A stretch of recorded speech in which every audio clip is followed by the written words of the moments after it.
Karthik and Will. Who also organized this meeting, brought us all together, told us about the people whose lives are literally on the line based on what we do, or what we might fail to do at this defining moment of truth for Texas and for the country.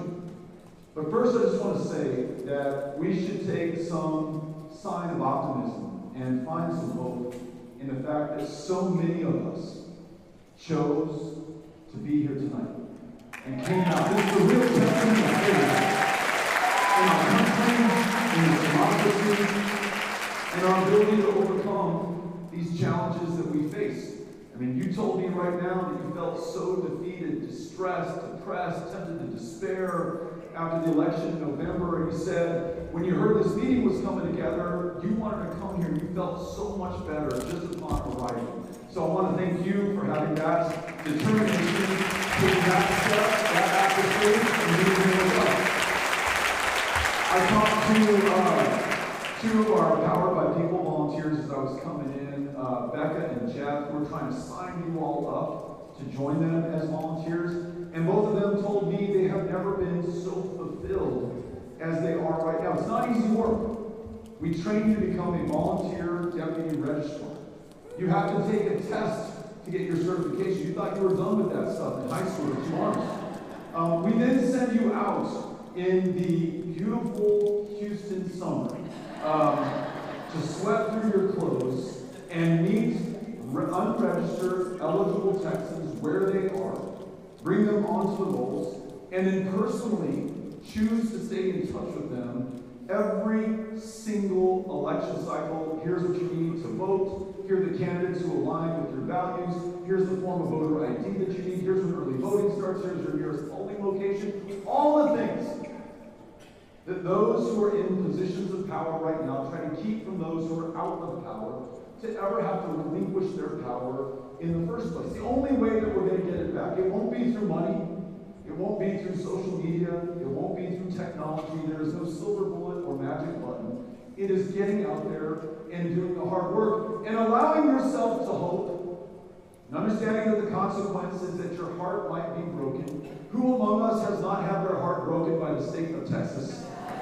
In 2018, 2020, 22, 24, we don't have enough time for me to name all the years and all the ways in which Texas has tried to break us down.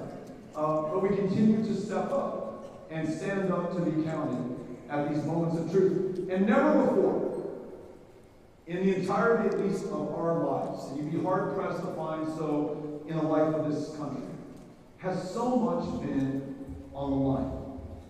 The very question of America, 249 years into this thing, is in the balance right now. And just think about this. I know the days are dark, and the hour is late, and the window is closing. I mean, it is pretty damn dire. Let's not kid ourselves.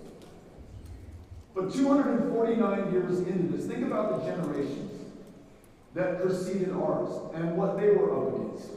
Freeing themselves in 1776 on forward from the mightiest empire on the planet at the time. Not even 100 years later, deciding the issue of whether one American could own another American, and whether a part of this country could rise in rebellion to the whole, sacrificing 300,000 lives, Union dead, in that war, to determine whether we are in fact created equally and will be treated equally under the law. And then if you're thinking about heartbreak, imagine Reconstruction in Texas. And not too far from where we are, Fort Bend County elects the first African American to serve in the position of sheriff in any county in the United States of America. And we do that right here in Southeast Texas, right? Only to have white supremacists and the full force and power of the Texas government, under Governor Sol Ross at the time, come in and ride to the rescue of those terrorized whites, not unlike the Afrikaners who were welcoming as refugees right now to the United States of America, and forcibly evicted every black office holder from those positions of public trust to which they fairly and freely and and democratically were elected into in the first place, if you think your heart is broken, how did that feel for those office holders in Fort Bend County back then? To see everything that those who had died in that Civil War had won to be lost for 90 years of absolute, complete darkness, segregation, and Jim Crow in America. And Karthik said it earlier. How did we win it back? I mean, yes, thank God for LBJ, the first president of the state of Texas, who used all of the political capital at his disposal to get civil rights across the line. But why did he do it? It was the nameless and thankless and unsung heroes, just like the people in this room who went decade after decade, year after year. Some of them losing their lives in the process. Lynched, strung up, tortured, brutalized, and killed. We'll never know their names, but for their sacrifice, their struggle, their service. Where would we be right now? The next year, 1965, after LBJ has told Dr. King and Andrew Young, look, I'd love for you to be able to vote in Texas, Mississippi, Louisiana, Alabama, Georgia, and Florida, the states of the former Confederacy, but I used it all on civil rights. I just don't have the power. And King walks out of that meeting and he tells Young, we got to go get this guy some power.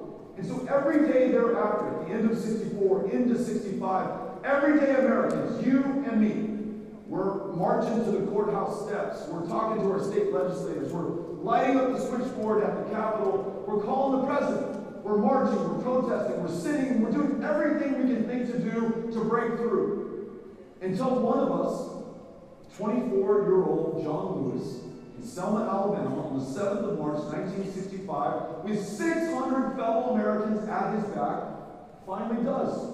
And those images transmitted around the world of this guy getting beat nearly to death for having the courage of his convictions so shocked, galvanized the conscience of this country that LBJ, our favorite Texan in the White House, is able to call a joint session of Congress together on the 15th of March, just 8 days later.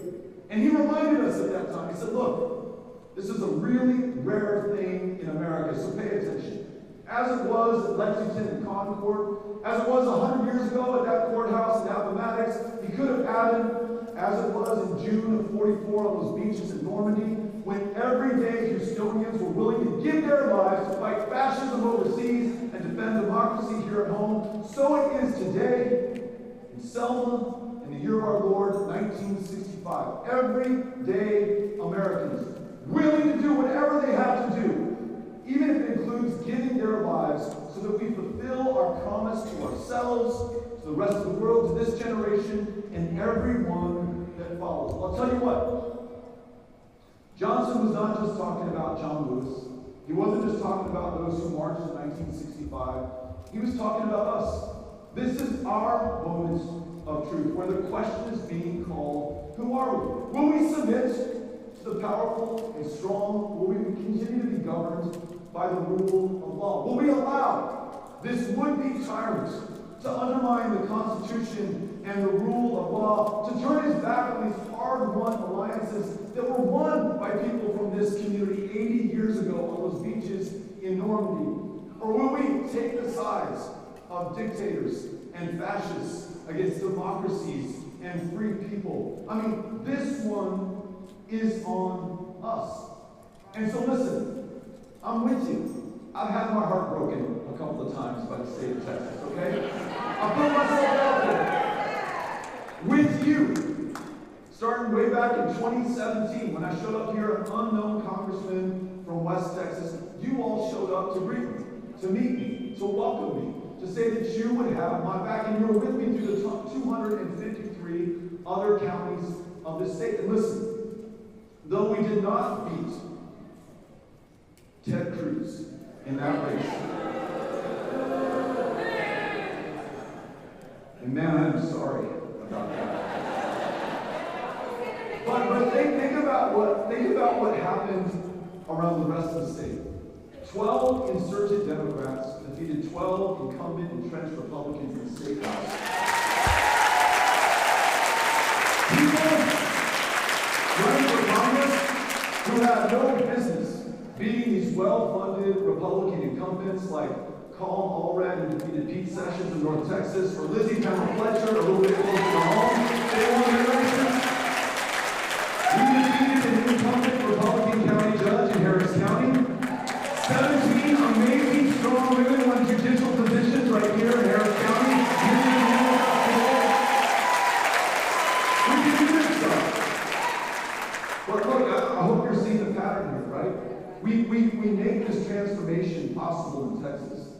And then what happens? In 2019, the next legislative session, they changed the election laws to make it that much harder for those who propelled these victories to ever have a chance to vote again. So the point is today, this is the toughest state in the nation in which to cast a ballot. It's the toughest state in the nation in which to register to vote. The toughest in which to participate in our politics. But 9 million registered Texans didn't vote in 2022 when the most obscene abortion ban in America was on the ballot. When 21 lives from Uvalde were on the ballot. When a power failure that killed 700 people in the energy capital of the fucking world was on the ballot. It is not that those 9 million people don't care. It sure as hell is that they're lazy.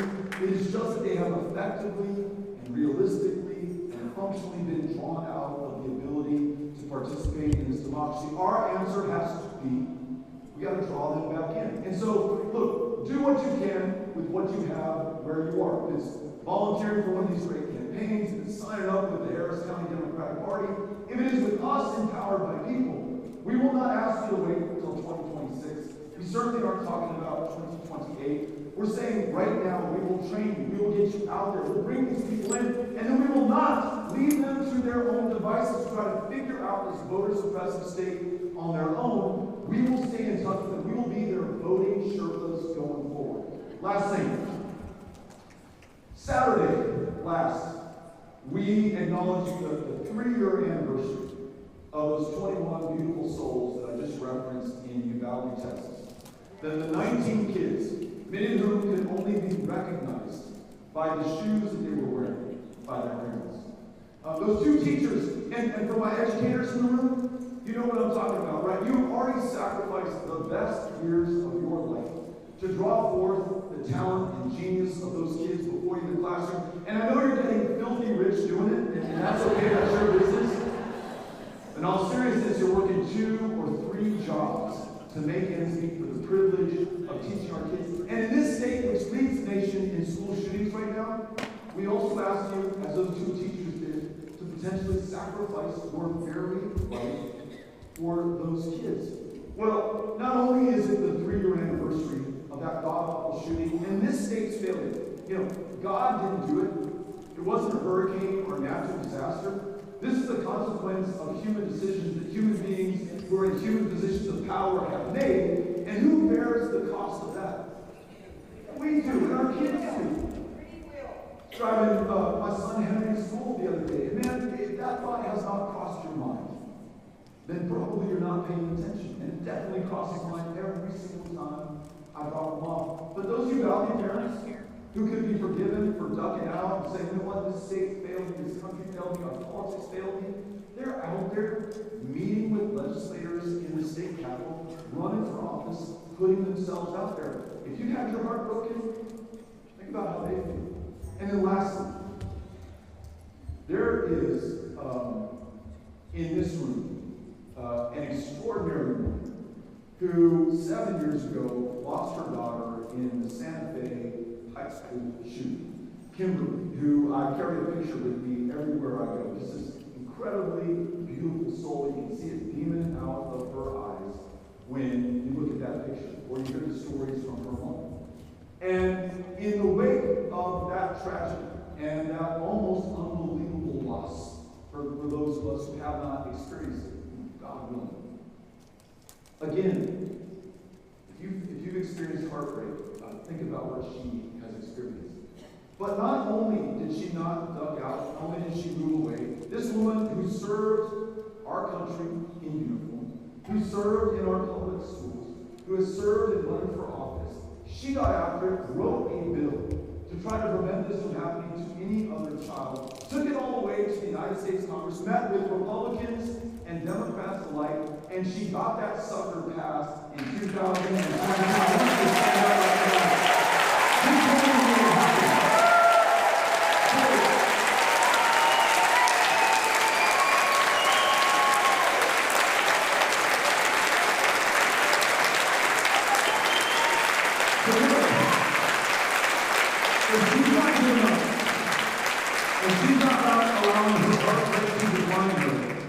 We cannot be found wanting either.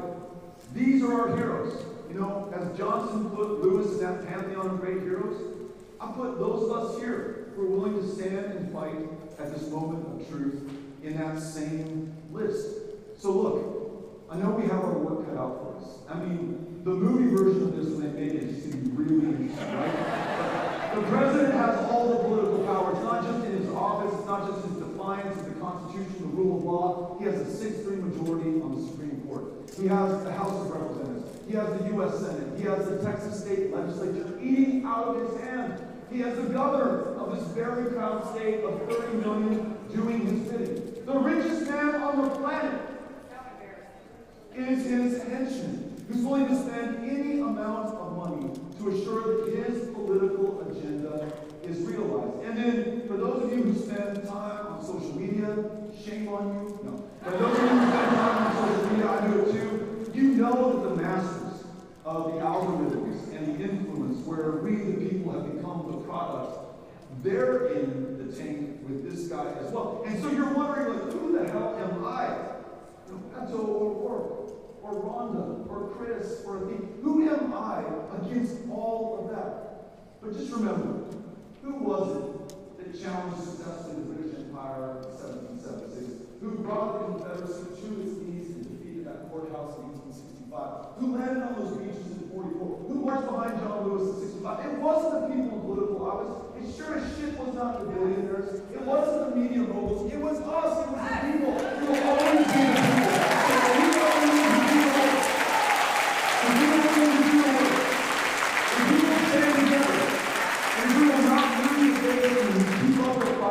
We are going to come through. Are you all with me?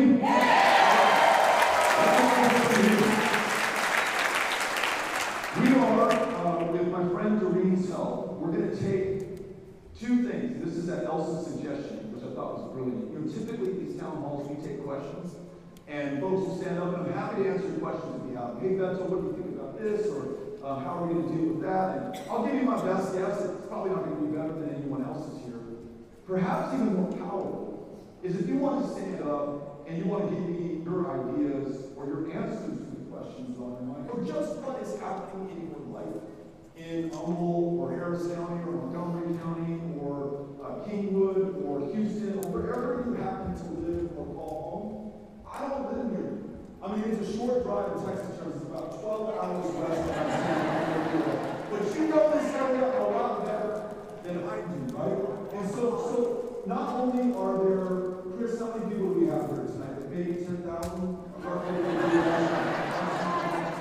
So I want to know that the 1,000 Muscle Mills people who are here, or the many more who are watching on the live stream, when you stand up right now, they're going to get to hear you as well. And look, I'm interested in the broadest possible understanding of where we are as a country. So if you are a Republican and you voted for Donald Trump in the last election, I am so glad you're here. You are welcomed in this meeting, and we want to hear from you, okay?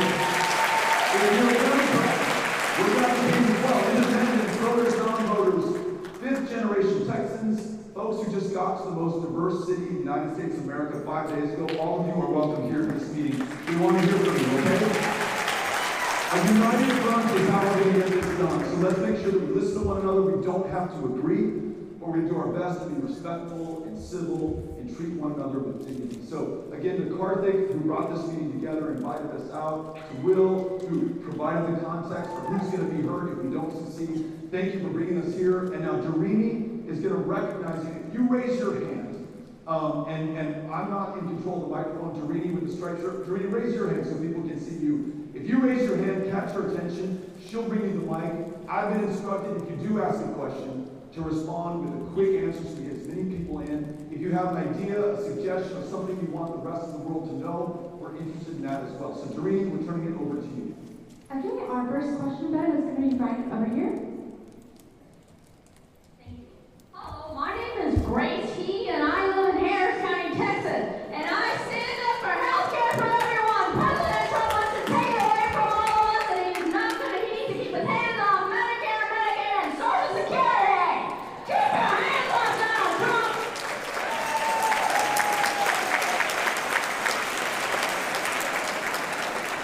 What we want to know is how you really feel about this. I love that energy, I love that passion. I think that fight is what it's going to take to stave off certain disaster. And I think Karthik and maybe Will even are too nice about this. Not only will people suffer, not only will they be forced to do without it, they are going to die.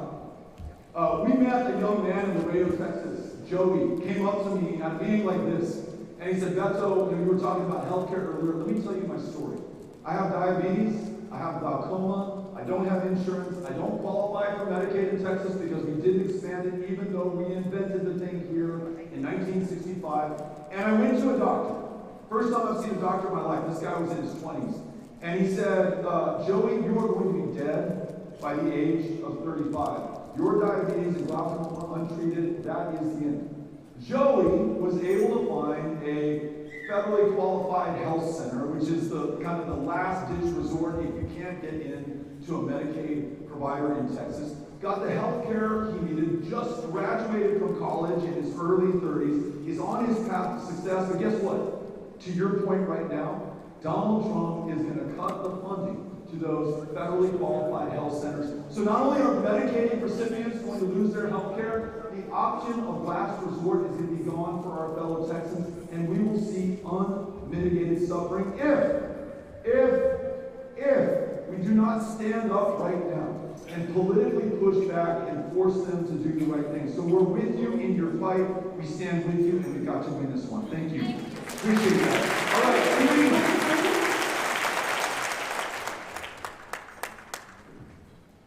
Hey there. My name's Ethan. I'm a student. I'm an organizer, and I'm on Medicaid along with SSI, SNAP. I guess more of my question is, like, how are we supposed to bridge that gap on a local level? I mean, specifically, I live in Houston. I mean, we're seeing a lot of the same Trumpian cuts with our mayor. Right now, he cut $4 million from public work, health to public health. I mean, what are we supposed to do to bridge that gap? I mean, with my medication, it's $25,000 a month out of pocket is what I'm looking at here. And even with the Medicaid coverage, I mean, we're looking still $5,000 a month. I mean, how are we supposed to expand these programs beyond what they are as is? I mean, I feel like they're just not enough. Are you telling us right now that if these programs are cut for you, your out-of-pocket expense monthly will be $25,000? That's absolutely correct. And right now, already with the coverage that you have, limited as it is in Texas and the city of Houston, it's $5,000 out of pocket? If I didn't have private insurance, it would be $5,000 a month. Okay. So this is so helpful because sometimes when we're talking about the 1.3 million people we cut from Medicaid in the state of Texas, I mean, it makes an impact, but I don't know how to wrap my head around 1.3 million. When I see your face, and we're looking at each other eyeball to eyeball, human to human, in the same room, and I know that you are going to be SOL if you're forced to pull $25,000 that you do not have. I bet because who among us has $25,000 extra a month to spend on staying alive? I mean, we now care about you, and we got to come through for you. And let me tell you something this is kind of a roundabout way to answer your question. So you mentioned that the mayor and the city council have some purview. And I know that Abby's going to be on the right side of this issue. I saw her mom here earlier. We know the county judge has some power. Obviously, the governor, the state legislature, and the president. And many of us are thinking about 2026, and we're going to just, knock those rat bastards out of office in 2026. By 2027, we're going to replace them, we're going to fix this. But do we have time for 2026? I don't think so. And so there's this line I want to run by you. And I'm sorry for all the history today, but this one gets me. 1858. Former congressman, running for Senate, loses his race, I can identify, is giving a speech in Illinois about the nature of power in America. And he's talking about presidents, legislatures, mayors, governors, the folks that we're talking about right now. And he says, more powerful than all of them is all of us. This is Abraham Lincoln. He says, public sentiment is everything. With it, nothing can fail.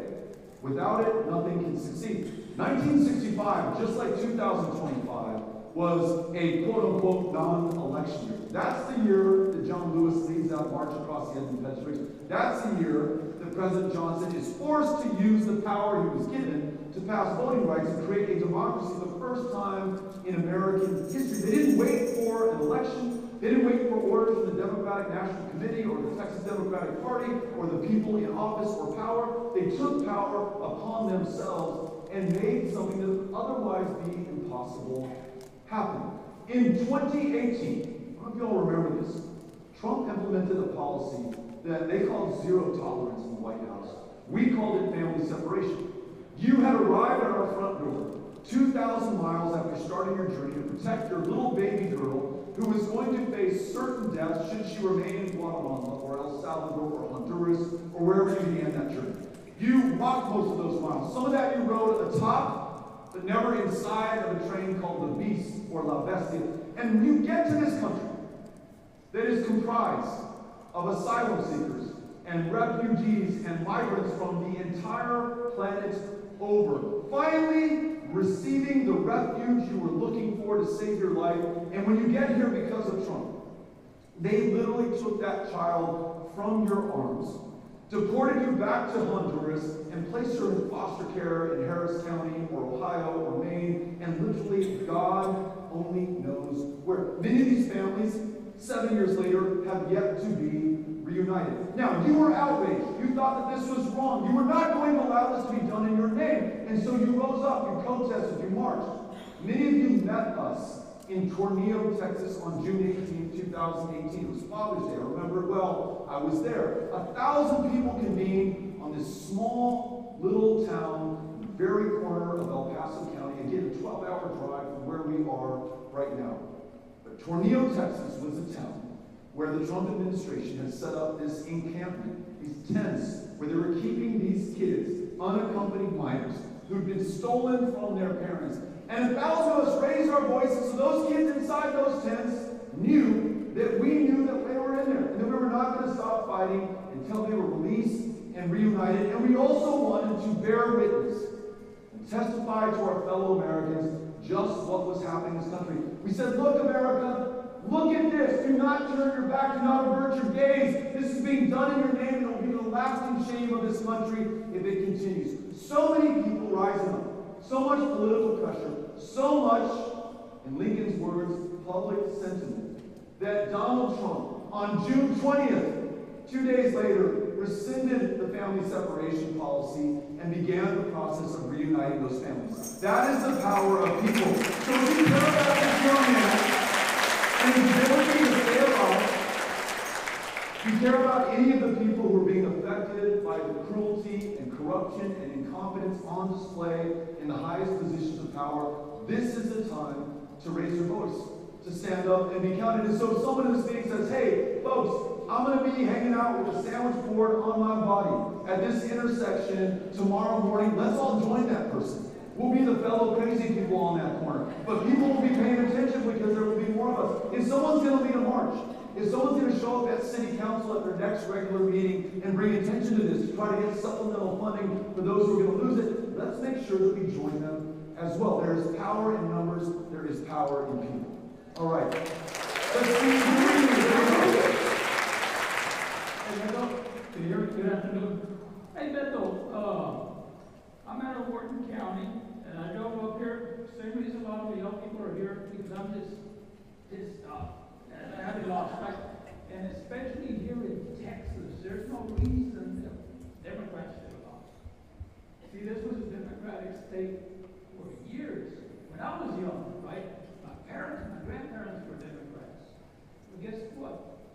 My brother, my son-in-law, get this, Trumpers. Not Republicans, right?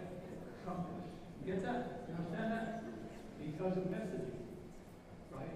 Yeah. Because I represent labor. I'm a truck driver, right? Our friends are rednecks, blacks, Mexicans, right?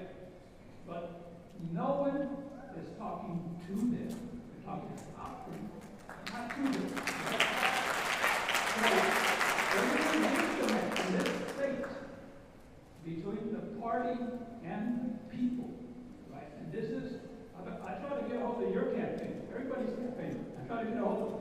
Hey, y'all got the wrong message to the wrong people. They not articulating the message. Talk to them, not about them. Why did y'all lose the Valley? Why was the Valley lost? That should have never happened. But because nobody's listening. See, I have friends and family in the Valley. I left the Valley. For one reason. Same reason the other folks are complaining. That's why I left. I had to leave. I wasn't going to be flat broke all my life. Because there's an issue in the Valley. See, and nobody wants to address it. Nobody wants to see it. See, it's easy to come across from Mexico into the Valley. But those folks are stuck there. You see, and that creates the problem. They can't get past checkpoint. They're not going to go past 63 miles is checkpoint. They're safe from the checkpoint to the border. So what does that mean? They stay in the Valley, right? And it makes it difficult. You know how much I was making there? I was working in bodegas. You know what a bodega is, right? Sure you do. $1.50 an hour. Now, in this bodega, everybody that was around me was from Mexico. They crossed. Good workers. I have no issue with them. But because they worked for less, I had to accept less. $1.50 an hour. I was clearing fence lines, $17.50 a day. That was my pay. So y'all understand why I had to live, right? For my family, for myself, for my dignity, right? But will the Democrats address this issue? No. They're not going to. They haven't been to. You will. You will. You're going to address that issue. The Democrats in this state are going to address it. If not, I will. If I have to run, I will run. We're going to respect the poor and the labor in this community and in this state. When I was young and I landed here in the Houston area, I had white guys and black guys working on the construction sites with me. I don't even know where they're at now. I'll go to the same sites.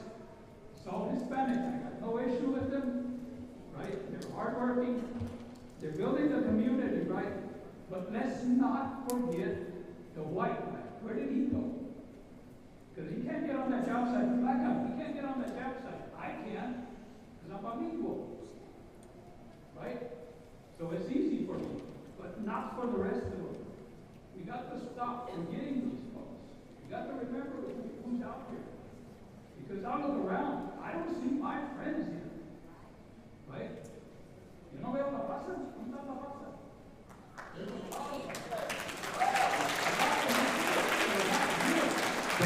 Thank you for everything you said, and I think part of the reason you're seeing so many heads nodding and hearing so much applause is you're absolutely right. If we don't show up and meet people where they are literally, I mean, whether we come here today, or you made the trip to see us, which I'm so grateful for, or if we're not in the Valley, or if we're not in Maverick County in Eagle Pass, where I had the chance to listen to someone who said, hey, Beto, lifelong Democrat, never miss an election, always vote blue. But I got to tell you something, to your point. Last night there were about 20 people tromping through my backyard at 2 a.m. And listen, I'm all for being generous, I'm all for immigration reform, I'm all for welcoming people to this country. But if we don't know who it is, and if it comes at the expense of my family and our safety, then I'm pretty pissed off that somebody's got to do something about it. And our message, present company excluded, was, you know what, that's a Republican talking point. There's really nothing for you to worry about. We're making some tweaks to the asylum process. Everything's going to be okay. When we talk down to people, when we fail to listen to people and reflect back what they're hearing and experiencing, it is demeaning. It is not what people want. And if the other guy, as cruel as he may be, all of the family separation, the kids in cages, the incitement to political violence, the massacre of 23 people in El Paso by someone who was inspired by Trump to, as he said, repel the Hispanic invasion. If they nonetheless voted for him in greater numbers, and they did in 2024 in El Paso County, Hidalgo County, and Maverick County, we had better listen to the message. And it's not that people want cruelty. It's not that they want us to hurt one another. It's not that they want us to close the border down completely or not let another single soul into this country. But they want to make sure that it's regulated, that it's controlled, that it's safe, that it's legal. That when Democrats have been talking for as long as I've been alive about comprehensive immigration reform. When they get some fucking power, they actually pass comprehensive immigration reform. Check this out. President Obama, one of the greatest people we'll ever know, one of the greatest presidents in the history of this country. The reason that so many people have health care despite the stinginess and cruelty of the state of Texas right now is because of that man. But in 2009, we had the White House, we had the House, we had the Senate, and we didn't pass comprehensive immigration reform. Joe Biden, who did more than almost any other modern president to cut childhood poverty, to address climate change, to invest in infrastructure, to reuse the lions that Donald Trump tried to blow up the new president. He had the White House, he had the House, he had the Senate in 2021. No comprehensive immigration reform. So, let's listen to the voters and our fellow Americans right now. I said, listen, both parties are talking about this thing. Democrats keep praying and hoping and promising, and they just, for whatever reason, they're good folks. I get it. They just don't deliver. And this other guy, I really don't like him, but he's gonna fucking do something. And so I'm gonna take my chances with him. What do I have to lose? So listen, I mean, we're full of blame for Trump and Republicans and the Quisling and cowards who enable him. I get that, and I share that. But we've got to look, to the gentleman's point, we've got to look in the mirror.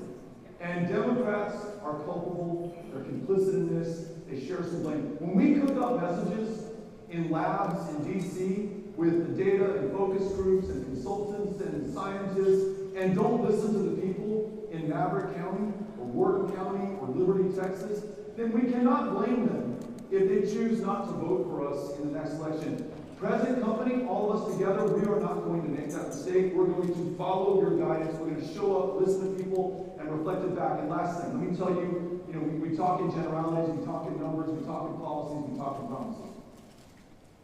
When I was running for Senate in 2018, this really struck me. I'm at the Houston Airport, Bush International, IAH. And these two workers there recognized me. They come up to me, we're talking, and ask them how it's going, tell me what you do here. And they're like, well, this is the third job I work. And so why is this the third job you work? It's because I make $7.25 an hour working at Bush International Airport. No, you don't. Are you serious? Nobody gets $7.25 an hour anymore. I know that's a minimum wage. No, we really do. We're happy to show you our pay stub. So what does it mean, to the gentleman's point, when we hear a story like that? What do we do? Part of the reason that we acknowledge Elsa Caballero, who's the head of SEIU Texas, is that not only is she a hometown hero here in Humble, Texas, this is where she lives, like 5 or 6 minutes from where we are. She fought for those workers and got them $15 an hour at the 2022. And listen, 15 is not what it was to me either, but it is a hell of a lot better than twice as much of what they were earning. So not only do we have to deliver when we're in power after we promise that we will, that's what Elsa and Biden were able to do, then we've got to talk about it and share it with people. See, this is what happens when you put good people of good faith in these positions of public trust. So thank you for being here and for making the drive. All right, Therese, where are you?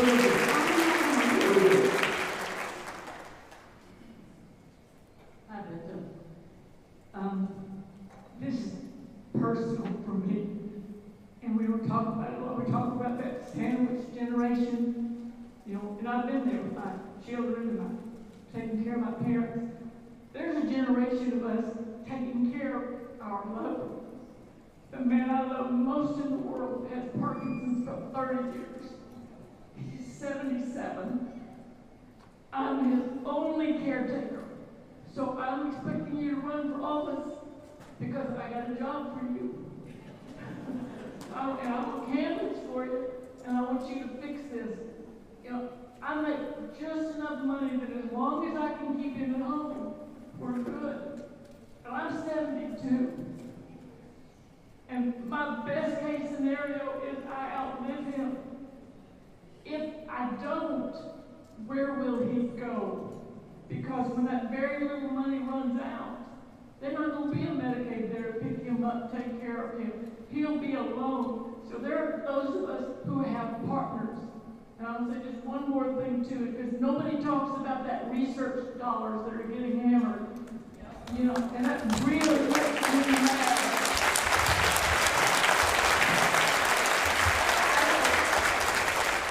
Years back, I was in the elitist everyone here. Everyone here. You know, I don't expect a miracle cure for my husband. But every treatment they give that gets me just one more day or one more year of memories I can make with him is worth it. And we have got to fight that and fight that hard. So,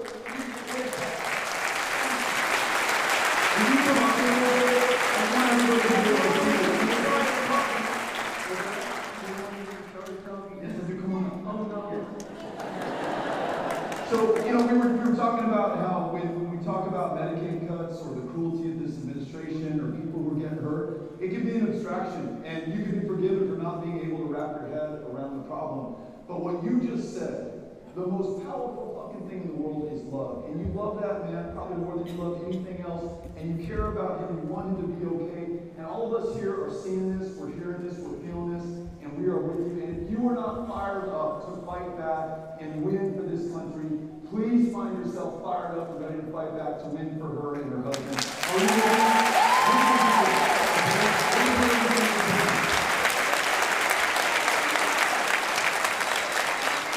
if you know somebody with cancer, that research affects you. If you know somebody who has Alzheimer's, losing that research affects you. If you've got someone with any neurodegenerative disease, that research affects you. And this bastard is taking it away.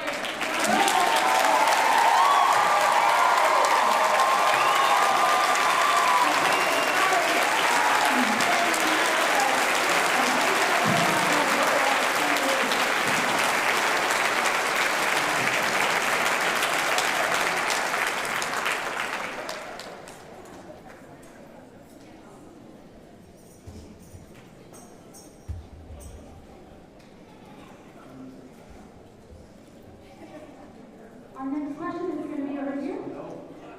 Yeah, I think the agreement, ma'am, is not that I need to run for office, but that you need to run for office.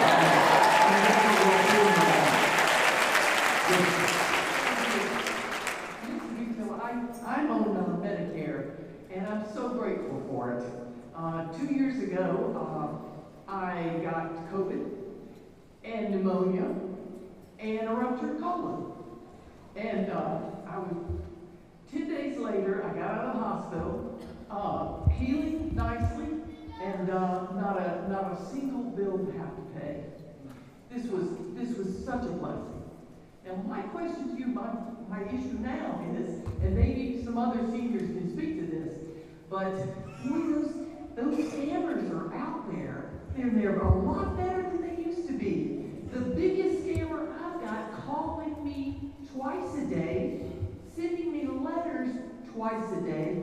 The emails never end, and the text messages never end. And it's Medicare disadvantage. They're trying to take away something that works beautifully.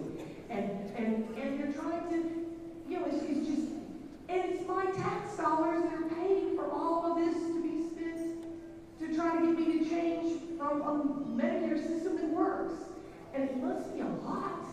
I mean, because of all the calls and texts and everything that I get every day, they're 2 letters that come every day.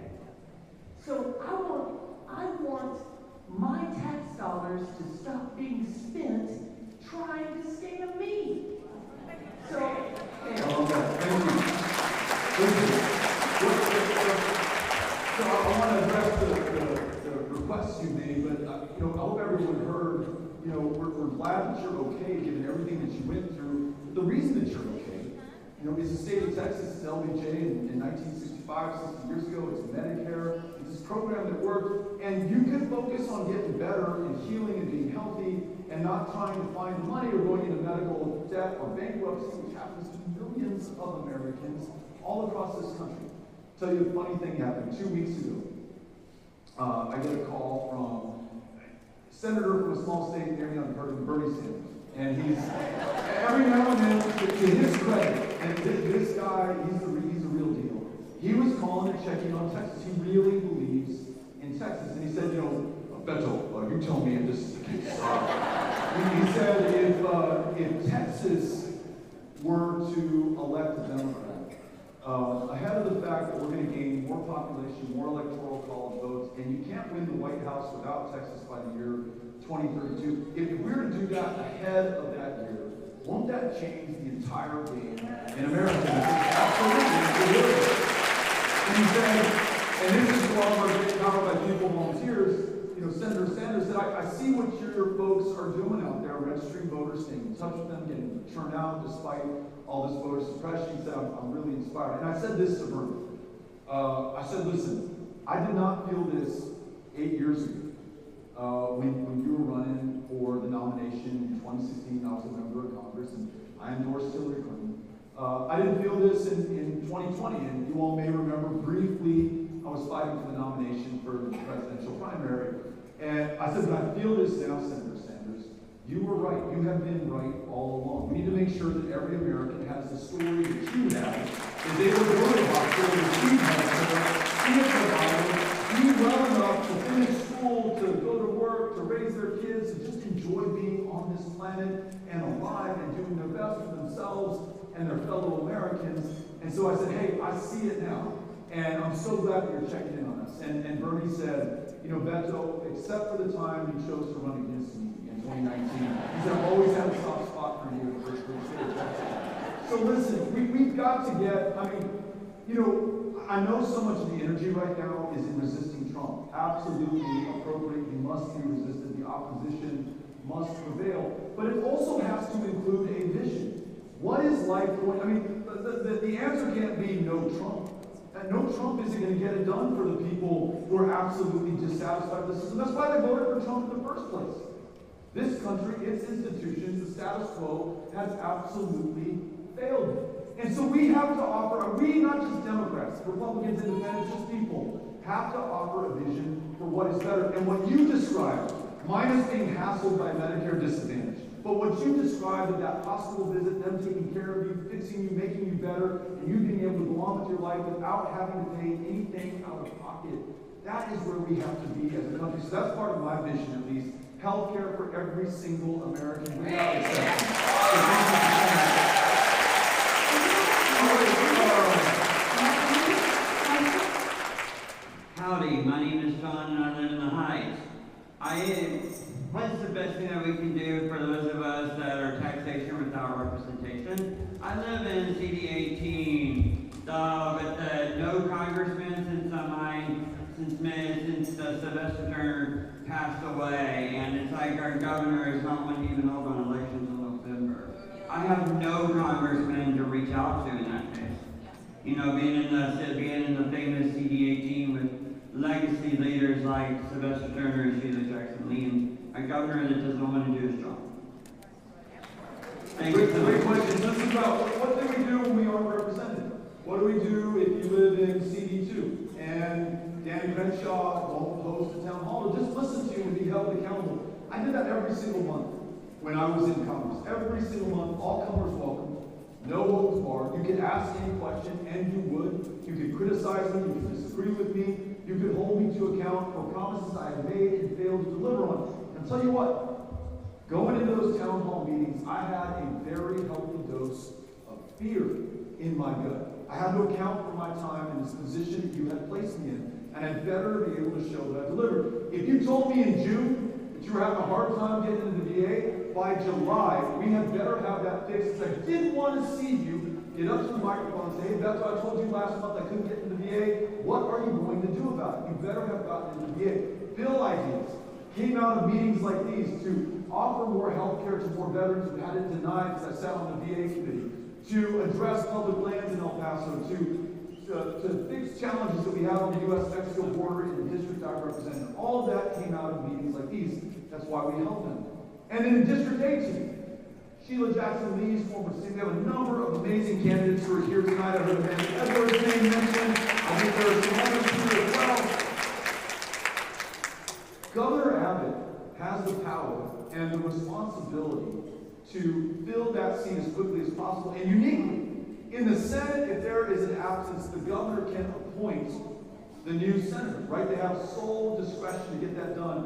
Uniquely, the House, the people's institution, can only be filled by the people. So the governor is incumbent upon him to call an election. And he's not calling an election election. Why is he not calling that election in a timely fashion? Because that big, ugly budget bill that is a grab bag for Donald Trump and Elon Musk is going to cut millions off of Medicaid, that's going to raid Social Security, that is really going to royally screw this country passed by one vote in the House of Representatives. We want, the next time that comes up, for there to be a vote from the 18th district. We need a record, great effort, and those who have the power to hold that election to get it done. So, I hear you, and I think the answer to your question is if Dan Crenshaw won't hold the town hall, if we don't have a representative in District 18 to hold it in the first place, then those here among us, just like Karthik did by inviting us to come out and host this today, we have to step up and provide that, even if we don't have title or position or office that we are holding right now. I mean, really, this is going to be decided by the people. So, Tarini, do we have another question? Yeah, the next question, right? Great. Hi, my name is Isama Baha, and I am a retired nurse. I don't actually have a question. I just want to say something about Medicaid cuts.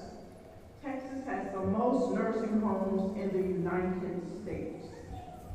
Texas has almost 1,200 certified 24-hour skilled nursing homes. Average cost per month for a semi-private is over $5,000, and for a private room is around $7,000 monthly.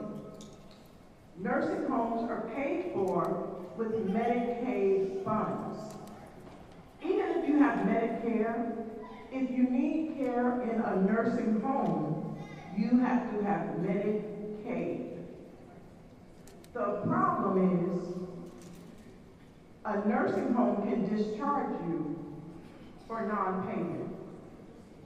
So if Medicaid is cut, who's going to take care of me? I'm a senior citizen.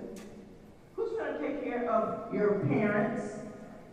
Can you really change a catheter at home or put a feeding tube in and out and do 24-hour care?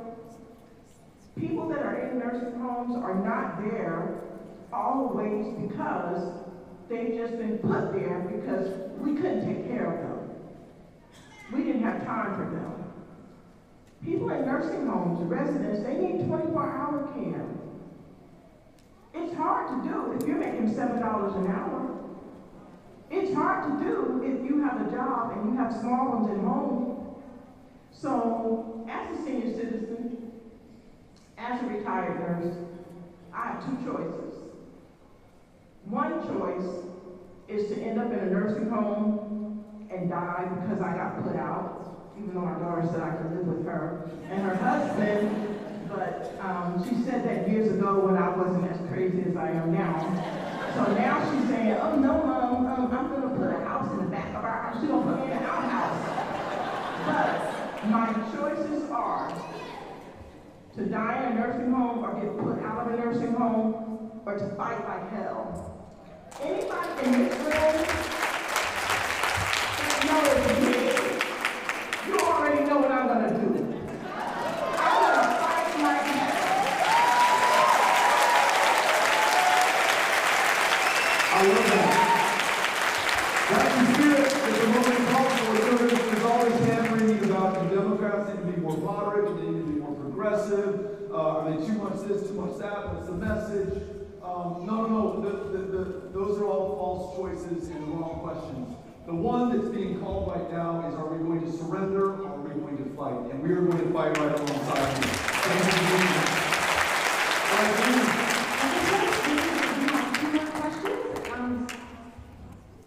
Great. First of all, Beto, thank you for being here. We need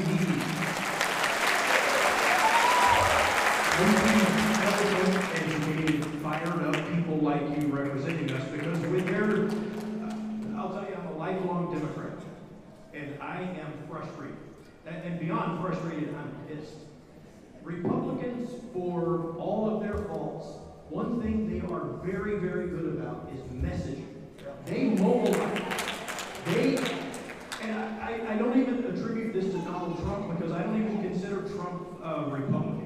You'd have to dig pretty deep into the Republican playbook to find something that Trump is executing. But as Democrats, and I so appreciate what this gentleman said and what the woman over here said, these are real issues. These are real messages. And what do we get tied up in an election? We get tied up over the most extreme LGBTQ issues. We get tied up over men going into women's restrooms and that kind of bullshit. We get so tied up over the Second Amendment. I'm a lifelong Democrat. I've never met one Democrat who wants to repeal the Second Amendment. But every Republican out there is petrified of that, and that's the thing that turns their vote. Instead of voting for the issues that this gentleman brought up, and instead of voting about the issues that all of the people who've spoken here tonight regarding health care, we're so tied up in fighting against these sort of phantom issues. And I guess my question for you, Beto, is this. What the hell are we doing at a national level to create a message that makes sense to Americans? I love what you said a moment ago about meeting Americans where they are. And that is absolutely essential. But what are we doing as a party to combat what the Republicans do? Because they are kicking our ass.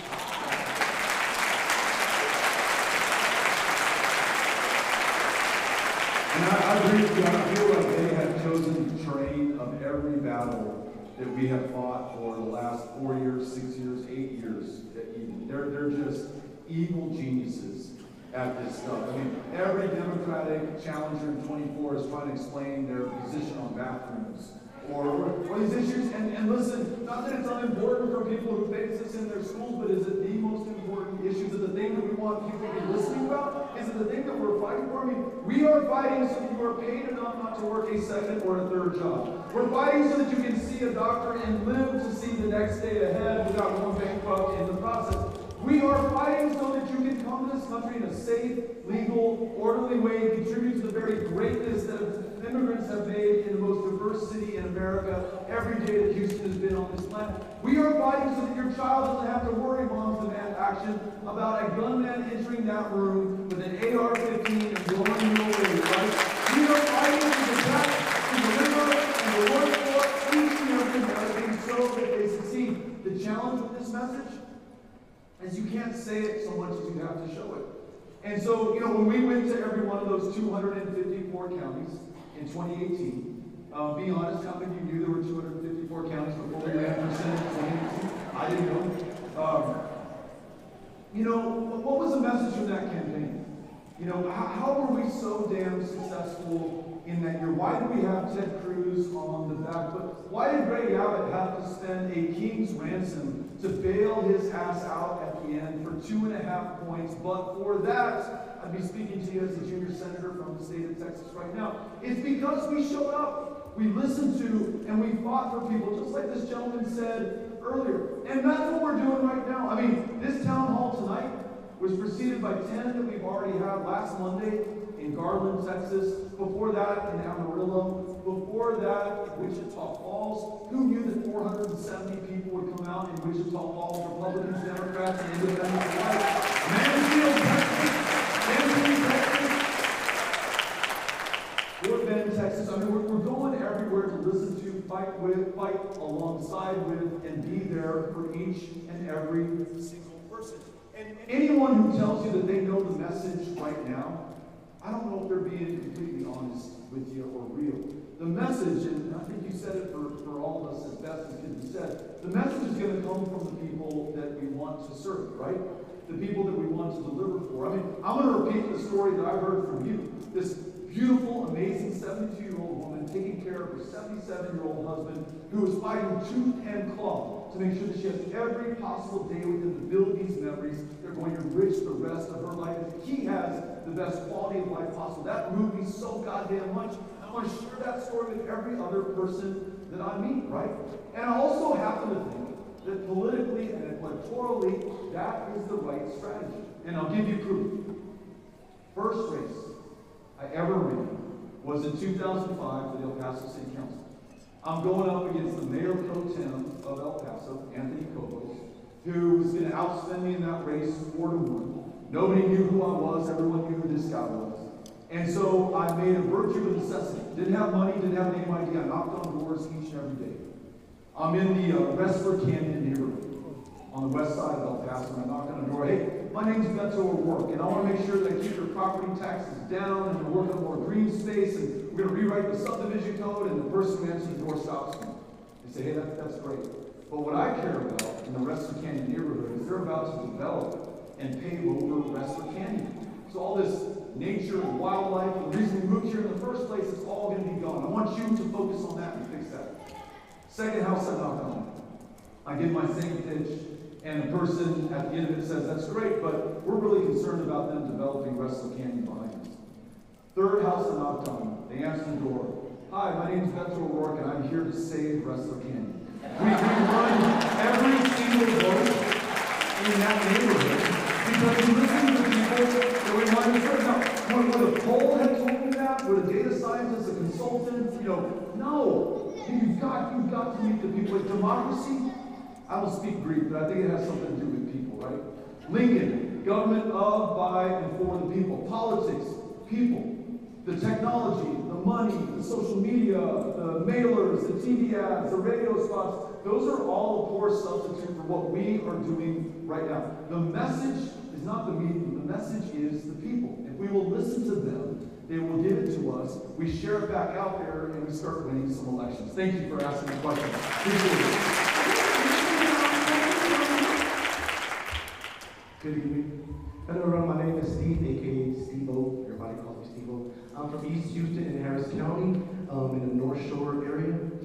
First and foremost, before I get started, I want to thank you for coming out here today and showing up and showing out.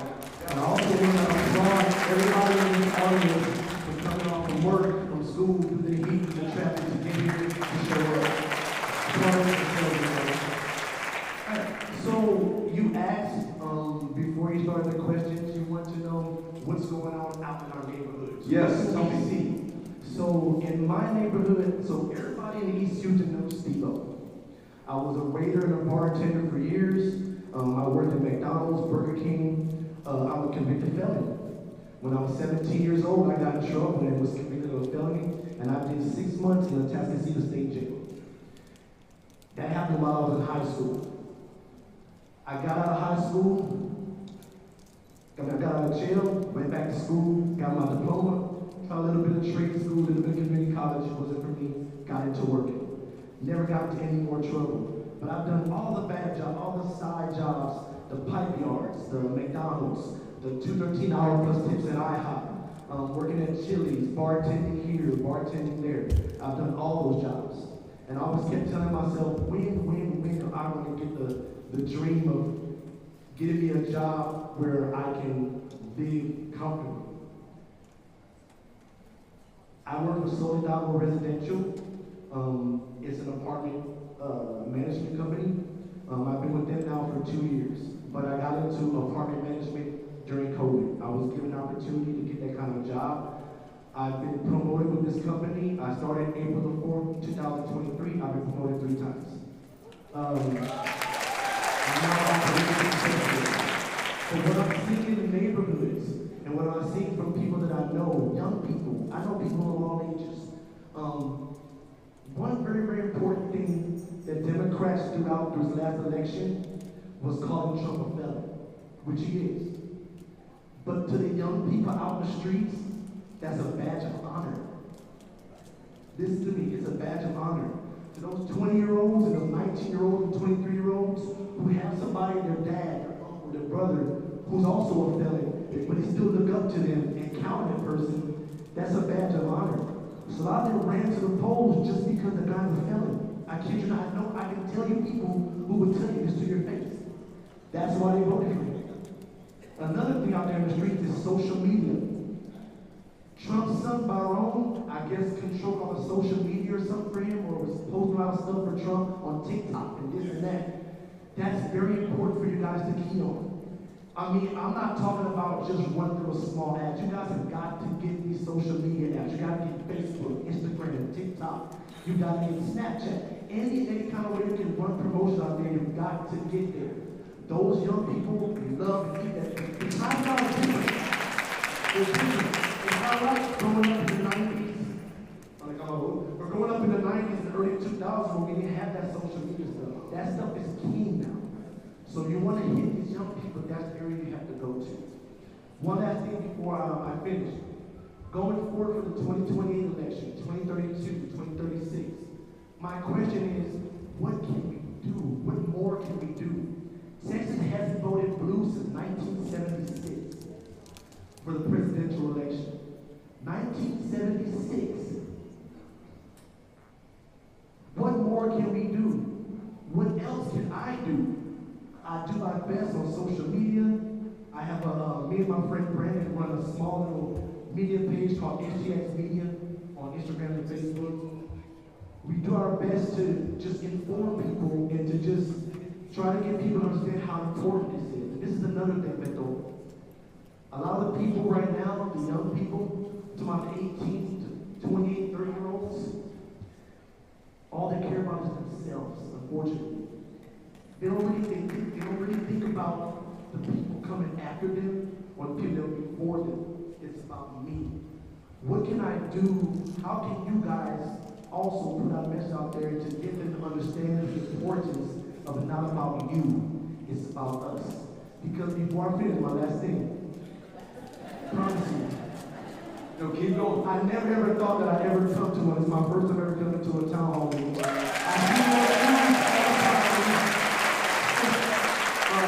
I'm a big bird guy. God, I love that guy. Voted for those primaries. I also voted for you in 2018, not knowing much about you. But there was some young man that I know that's from El Paso who knew a lot about you, who informed me about you. And I watched your message, I watched your speeches, I follow all your social media. I voted for you in 2018, I voted for you in 2020. I will vote for you and for everything you come forward.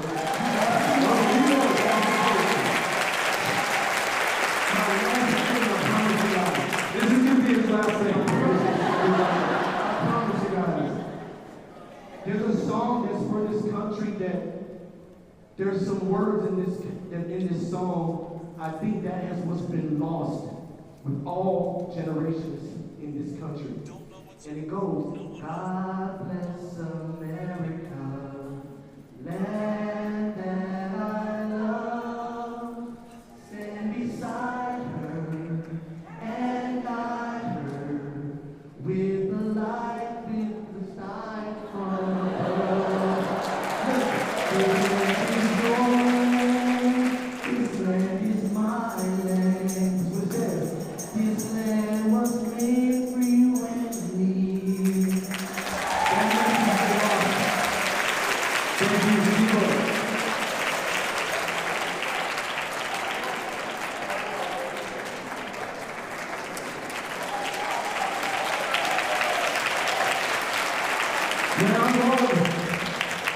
I love bringing it home with Woody Guthrie. And you may or may not know this, but Woody Guthrie cut his teeth in Texas. I think it was Pampa, Texas. There's a drugstore he bought his first guitar in, and you can go there, and there's a plaque, there's a Woody Guthrie museum right next to that. I know that because we held town hall meetings in Hammond, Texas, right? Home to the harvesters, I think. So you asked a couple questions, but Steve, I'm going to take the most important one. You said, what can we do? And look, I gave you the history lesson earlier. I'm not asking you to run into cannon fire like those brave boys did in the early 1860s. I'm not asking you to go up against fire hoses and police dogs like those brave women and men and boys and girls, like school children. Like left school, ditched school, to go up and march and fight for their right to just be treated as human beings with full constitutional rights in this country. And they were met by fire hoses and dogs and in prison for having the courage of their condition. I'm not going to ask you to do that. I'm not going to ask you to do what Septima Clark did when she ran these citizenship schools across the Deep South at the risk of her own life.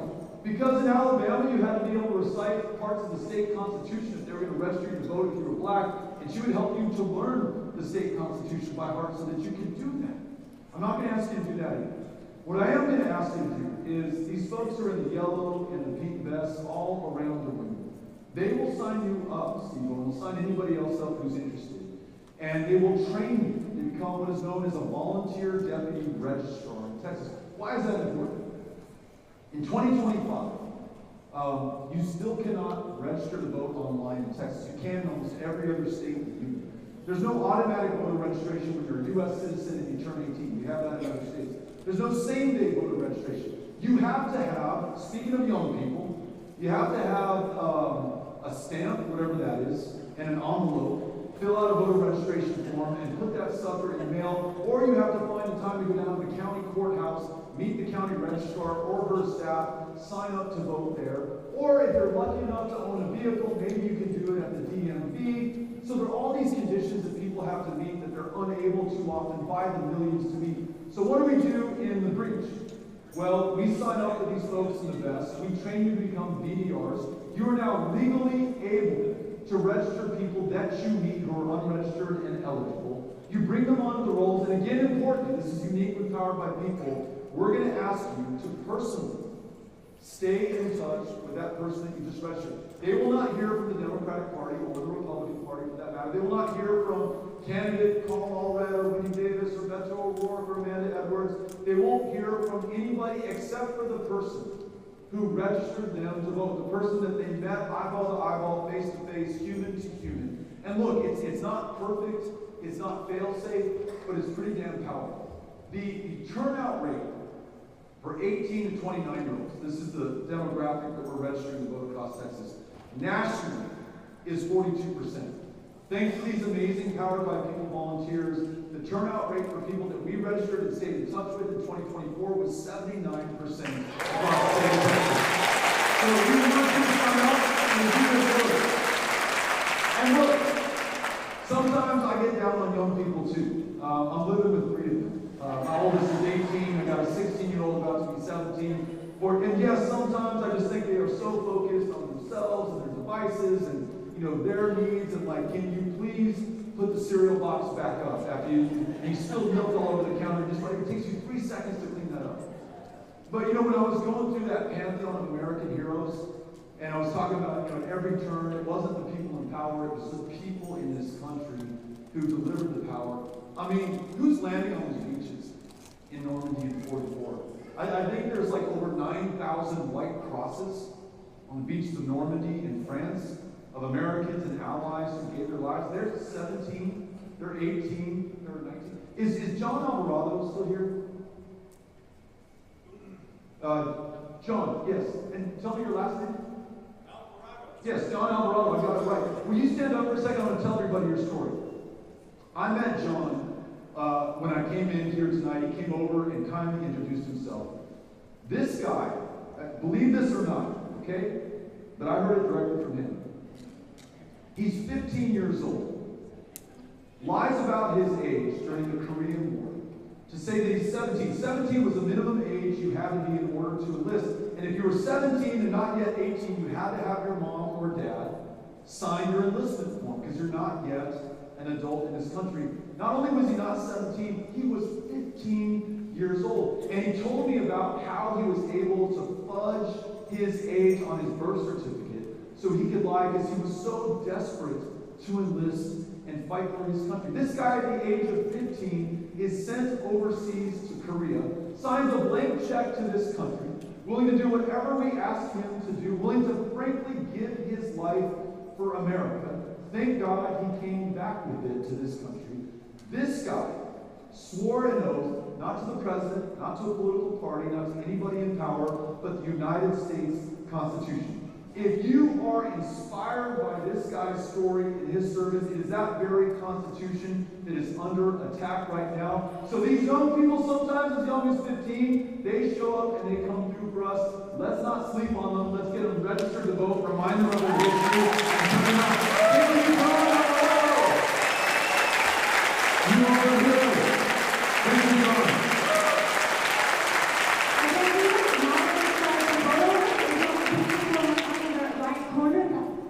Oh, I'm so sorry. We're going to do the photo line now. If y'all can please form a line in the right corner, that would be great. Thank you. Okay, I guess that was our last question. Thank you all for coming out here tonight.